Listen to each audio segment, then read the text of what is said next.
Hello à tous, c'est Audrey la Boulette, j'espère que vous allez bien. Aujourd'hui, j'ai décidé de partager avec vous la décoration de table que j'avais faite le jour de mon mariage. Si vous êtes nouveau ici, vous ne me connaissez peut-être pas. Je m'appelle Audrey et je me suis mariée en juin 2019. J'ai décidé de créer ensuite ma chaîne YouTube pour partager des conseils et astuces pour les futurs mariés. Donc si ce n'est pas déjà fait, n'hésitez pas à vous abonner à ma chaîne pour ne pas rater mes prochaines astuces et conseils dans mes vidéos. Avant de parler des accessoires qui ont décoré ma table, parlons tout de suite des tables et des chaises que j'ai utilisées le jour de notre mariage. Notre salle de réception proposait des tables rectangles. C'était parfait parce que c'était ce qu'on voulait au départ. Les tables rectangles sont en général plus pratiques pour faire un plan de table et on peut y mettre plus d'invités. C'est vrai que sur Pinterest ou dans les films un peu romantiques, on voit toujours les mariages avec des belles tables rondes pour les invités. Il ne faut pas oublier que si vous voulez utiliser des tables rondes, vous allez devoir laisser un espace important entre chaque table. Alors qu'avec des tables rectangles, vous pouvez les coller entre elles. Le seul inconvénient des tables rectangles qu'on avait dans notre salle de réception, c'est qu'elles n'étaient pas très jolies. Il était donc primordial pour nous de les recouvrir avec des belles nappes. Au départ, on était parti sur l'idée de louer des nappes en tissu, mais quand on a vu les prix, on a vite déchanté. On s'est renseigné auprès de notre traiteur et il nous proposait de fournir gratuitement les nappes, mais celles-ci étaient en papier. On n'était pas très fan au départ de choisir des nappes en papier, mais quand on a regardé la qualité, c'était pas vraiment du papier, c'était plutôt un mélange entre du papier et du tissu. Et quand on a réfléchi un peu plus au budget, on a vite pris le choix de prendre les nappes gratuites de notre traiteur. La qualité de ces nappes était au rendez-vous car aucun de nos invités ont déchiré les nappes. Pour rehausser un peu les couleurs de nos tables qui étaient très blanches avec ces nappes, on a vite décidé d'avoir un chemin de table et celui-ci était en toile de jute. Ce type de tissu permettait de faire un rappel avec une partie de notre thème qui était le thème champêtre. Et ça allait très bien avec la décoration de notre salle qui, je vous le rappelle, était une belle grange rénovée. Pour les chaises, on a été très simple, on a fait comme pour les tables, on a pris celles qui étaient fournies par notre salle de réception. Comme pour les tables, les chaises n'étaient pas du tout jolies, mais elles étaient très pratiques. Le propriétaire de notre salle est au courant que ces chaises ne sont pas très jolies,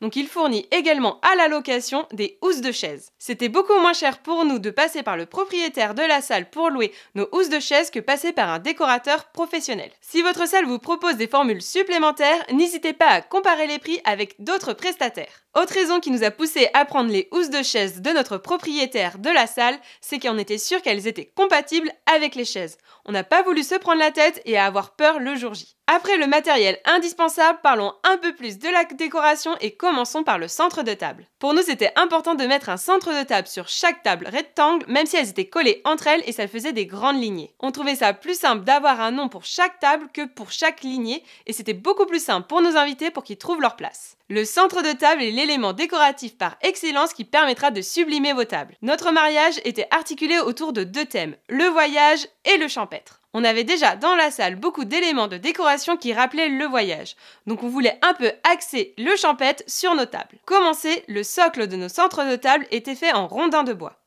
Au départ, on était parti sur un rondin de bois unique et très grand, mais quand on a vu les prix dans le commerce, on a tout de suite déchanté. En plus du prix, tous les socles que j'ai vus dans les magasins n'étaient pas du tout de bonne qualité. Donc on s'est rebattu sur des petits rondins de bois que nous avons assemblés et collés ensemble pour former un unique socle. Ces rondins de bois, on les a trouvés sur le marketplace de Facebook par des jeunes mariés qui revendaient de la décoration de leur mariage. Ça a été un achat très économique car on a acheté 2 grands sacs cabas de rondins pour 20 €. Donc vous aussi, si vous cherchez de la décoration à bas prix, n'hésitez pas à regarder sur le marketplace de Facebook ou tout simplement sur Le Bon Coin. Pour le collage des morceaux de rondins entre eux, on a utilisé un pistolet de colle chaude. Enfin, je dis on, mais c'est plutôt ma belle-sœur qui est fleuriste qui a eu ces lourdes tâches à effectuer. D'ailleurs, elle n'a pas réalisé que nos socles de centre de table, elle a effectué un peu toute la décoration de la table ainsi que nos bouquets. Si vous aimez ce rendu final, n'hésitez pas à regarder son compte Instagram, je vous le laisse en description de cette vidéo. Après le socle, passons tout de suite aux autres éléments de décoration qui étaient placés dessus. Le premier était tout simplement le menu. C'est une idée qu'on avait vue sur Pinterest et on l'adorait. On a récupéré beaucoup de bouteilles transparentes,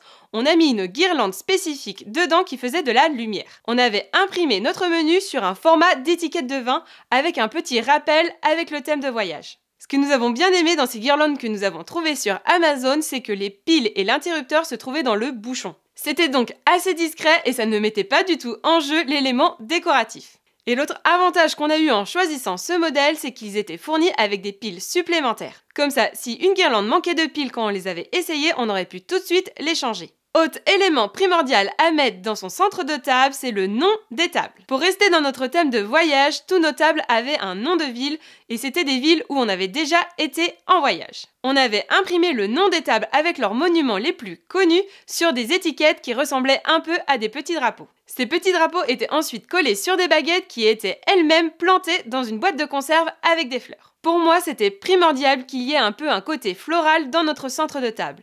Et bien sûr, ma belle-sœur qui était fleuriste a réussi à résoudre notre problème d'avoir des fleurs pas trop imposantes, qui ne sentent pas trop fort et dans notre budget. Pour le vase, vous l'avez compris, on a trouvé une solution très économique car nous avons customisé des boîtes de conserve. Je pense que c'est l'élément qui nous a mis plus de temps dans sa fabrication. On a fait plusieurs tests car au départ on était parti sur une boîte de conserve tout simplement peinte en rose gold. Puis ma belle-sœur a proposé de rajouter un nœud avec d'un tissu de toile de jute. Et enfin, elle a trouvé des jolis rubans à la farfouille pour terminer complètement cette décoration de vase en boîte de conserve. Enfin, dernier élément qui se trouvait sur notre centre de table, c'était un petit bocal avec des bougies. On voulait quand même que notre centre de table ait un côté un peu plus chaleureux et rustique à la fois. Un petit bocal avec une bougie permettait de cocher tous nos critères. Pour que cela soit plus joli, on a choisi de prendre des bougies flottantes et d'ajouter de l'eau dans nos bocaux.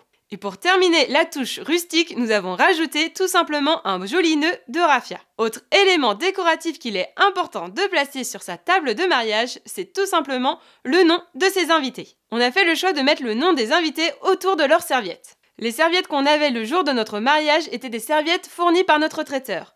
Elles étaient très simples, blanches, mais cette fois en tissu. Toujours dans le but de rappeler notre thème voyage et champêtre, on a fait le choix de mettre les noms des invités sur des étiquettes de type bagage. Mais ces étiquettes étaient de couleur craft. Au départ, j'étais partie sur l'idée d'attacher ces étiquettes avec une jolie ficelle beige. Mais je me suis vite rendu compte que j'en avais pas assez pour tous mes invités. Au lieu de racheter de la ficelle, j'ai décidé d'utiliser ce que j'avais dans mes placards.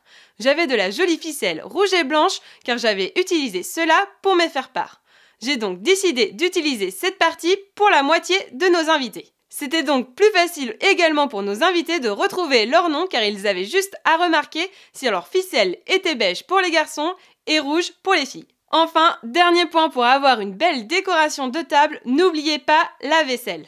Ça, c'est un point que j'avais complètement négligé le jour de mon mariage, car celle-ci était tout simplement fournie par notre traiteur. J'avais fait le choix de ne pas me renseigner auprès d'un loueur spécialisé, car je voulais faire des économies sur mon budget de mariage. Pour moi, la vaisselle n'avait pas beaucoup d'importance dans la décoration d'une table de mariage. Par contre, quand j'ai vu notre traiteur mettre sa vaisselle, j'ai tout de suite vu la différence. Je pensais que la vaisselle qui était proposée par tous les traiteurs était toujours très standardisée. Vous savez, là, avec les petites tasses blanches, là, pas belles pour le café. Notre traiteur, en effet, a toujours fait le choix d'avoir de la belle vaisselle pour tous les mariages auxquels il participe. Avoir de jolis verres en cristal ou également des beaux couverts en argent, ça change tout de suite la décoration d'une table et je ne regrette pas du tout le choix de notre traiteur. Donc n'hésitez pas à vous renseigner auprès de votre traiteur pour savoir quelle vaisselle il mettra le jour de votre mariage. Et si celle-ci ne vous plaît pas, n'hésitez pas à regarder auprès d'un loueur spécialisé si vous avez un peu de budget pour ça. Vous verrez, cela peut vraiment faire la différence dans votre décoration de table. Voilà pour aujourd'hui, j'espère que la décoration de ma table vous a plu et vous permettra de réaliser la vôtre sans souci. D'ailleurs, si cette vidéo vous a plu, n'oubliez pas de cliquer sur le petit pouce en l'air pour liker cette vidéo. N'oubliez pas non plus de vous abonner à ma chaîne pour ne pas rater mes prochaines vidéos. Sur ce, je vous dis à bientôt! Du papier solide, du papier solide. Propriétaire de votre salle vous propose des formules supplémentaires, n'hésitez pas à comparer. On a trouvé ça parfait pour